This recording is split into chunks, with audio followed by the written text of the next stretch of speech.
घबराहट होने लगती हो, एकदम तुरंत घबराहट हो जाए, चाहे दिन में हो चाहे रात में हो, घबराहट उत्पन्न, तो उसके लिए ध्रुमावती माता का नाम लीजिए और ध्रुमावती माता के नाम से गुड़ की 7 टुकड़े कर लीजिए। गुड़ की जो बट्टी होती है उसके 7 टुकड़े कर लीजिए।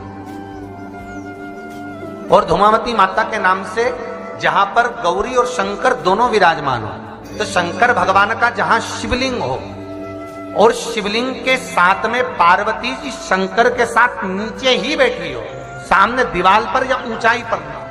आपको पहले कहा था शंकर जी के शिवलिंग का आपको कई बार दर्शन कराया। एक विष्णु शिवलिंग होता है, एक डमरू जैसा शिवलिंग होता है जिसको बैठकर पूजा नहीं जाता, जिसको खड़े होकर जल चढ़ाया। एक शिवलिंग होता है जो जमीन पर ही रहता है, जिसको गौरी शंकर कहते हैं हमारा।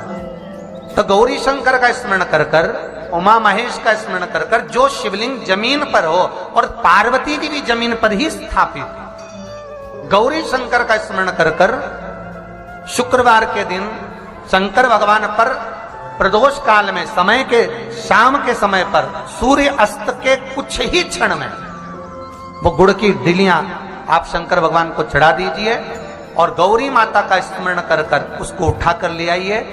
जिस दिन उठाकर लेकर आए, शनिवार, रविवार, सोमवार, मंगलवार, ऐसे 7 दिन लगातार दरवाजे के बाहर उसी शिव मंदिर के द्वार पर बैठकर आप वो गुड़ की डली को खा लीजिए। महाराज, जिंदगी में कभी घबराहट नहीं हो सकती, सिर दर्द नहीं हो सकता, बेचैनी नहीं हो सकती और पसीना नहीं आ सकता घबराहट के कारण। रात को चक सो आनंदमय।